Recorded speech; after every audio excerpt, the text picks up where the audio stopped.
vores film viser vi jer 4 lokationer, der er inden for gåafstand i lokalområdet. De 4 fokuspunkter, vi har i vores video, er kultur, natur, integration og trafiksikkerhed. I folkeskolelovens paragraf 1 står der blandt andet, at det er pædagogens opgave at gøre børnene fortrolige med dansk kultur og historie, give dem forståelse for andre lande og kulturer, bidrage til deres forståelse for menneskets samspil med naturen og fremme den enkelte elevs alsidige udvikling. I forbindelse med, at vi filmer de 4 forskellige steder, kommer vi ind på deres værdier og hvilke muligheder der er for pædagogisk læring, praksis og hvilke didaktiske planlægningsmuligheder der er.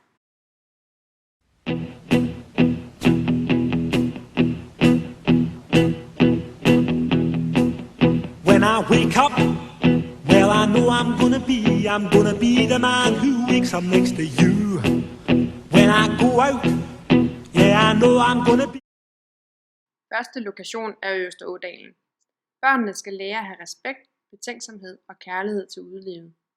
Det er pædagogens opgave at have didaktiske overvejelser i sin aktivitet i naturen, så børnene på forsvarlig vis lærer at færdes i og behandle naturen med respekt. Via de naturoplevelser børnene får i deres barndom, danner de sig erfaringer med billeder, som ændrer skema i mødet med udelivet. Vi starter med at være mesterlærer, da børnene kommer et sted hen, de aldrig har været før. Derefter træder vi lidt tilbage og bliver konsulenter, hvor børnene selv får lidt mere lov til at klare sig selv. Desuden skal børnene lære om udnyttelse af spiselige og giftige planter i naturen. For eksempel kan fårene spise bjørnekloen, der er giftig for mennesket.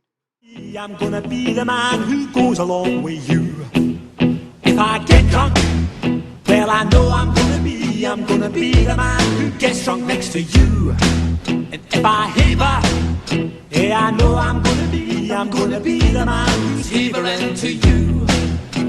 But I would walk 500 miles and I would walk 500 more to be the man who walked 1,000 miles to fall down at your door.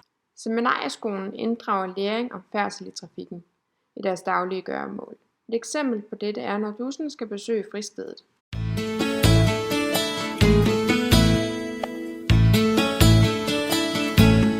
Jeg kan se en grøn mand, der kommer gående. Hvorfor? Jeg kan se en grøn mand, så må jeg gå. Hvorfor? Vi kan se en grøn mand, der kommer gående. Hvorfor? Vi kan se en grøn mand, så må vi gå. Hvorfor? Er der rødt, så betyder det vente. Er der grønt, så betyder det gå. Hvorfor? Er der rødt, så betyder det vente.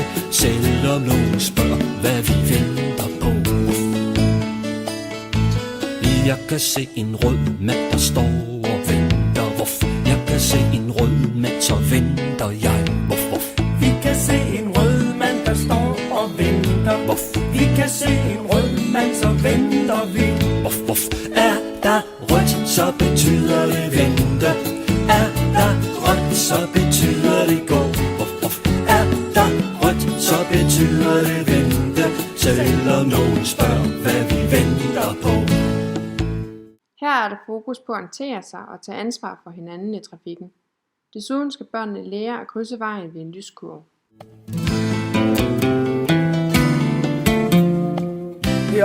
Hvad venter vi på? På at det skal blive grønt. Før må vi ikke gå. Jeg kan se en grøn mand. Jeg kan se en rød. Jeg kan se en grøn mand, der kommer gående. Hvorfor? Jeg kan se en grøn mand, så må jeg gå.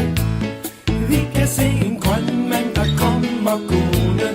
Vi kan se en grøn mand, så må vi gå. Er der rødt, så betyder det. I golfparken har fristedet en indhegning, hvor der er heste, som børnene kan klappe og pleje. Det er med til at udvikle børns medansvar. Denne sanseoplevelse forstærker deres læring omkring dyr. I området omkring Grønlandskvarteret, hvor fristedet ligger, bor der mange danskere med anden etnisk herkomst. Børnene i disse familier har ikke den samme kæledyrskultur som etniske danskere. Derfor er det godt for børnene at lære om denne kultur, så de kan indgå som en lige del af samfundet, da de får de samme normer som deres skolekammerater.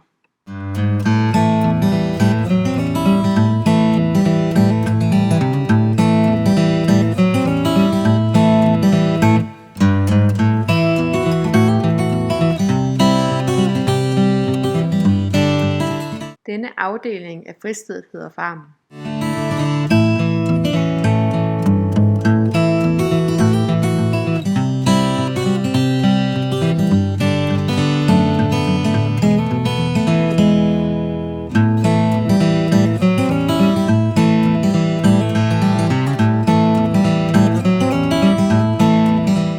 Gigantium er et stort kulturhus, som mange af Aalborg institutioner benytter sig af. For eksempel kan de bruge svømmehallen og skøjtebanen, men udover det bruges Gigantium også til ishockeykampe, messer og koncerter.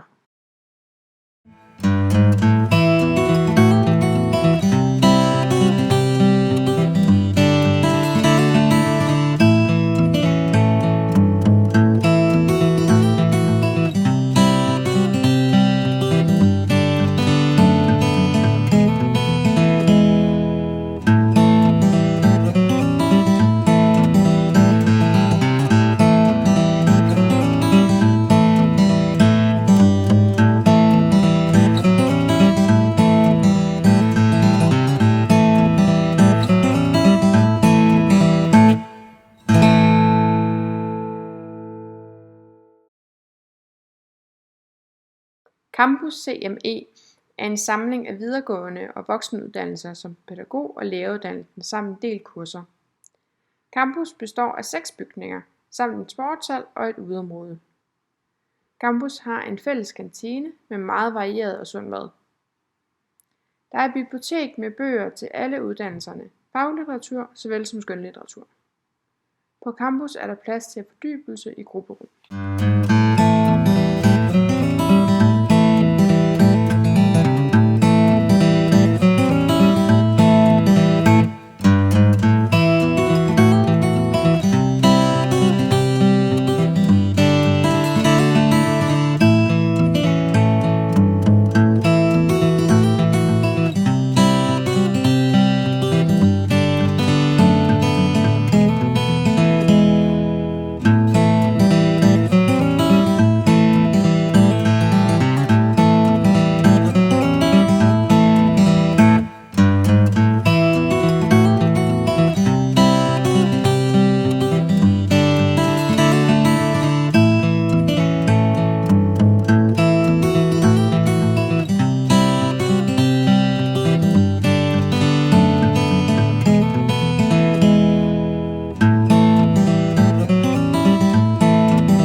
I forbindelse med campus ligger CFU, Center for Undervisningsmidler, hvor vi gennem vores praktikvejledere kan låne materialesæt til aktiviteter og undervisning i praktikken.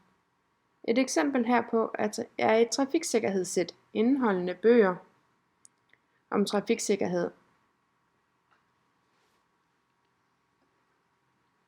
æggehjelm, refleksstav samt refleksveste.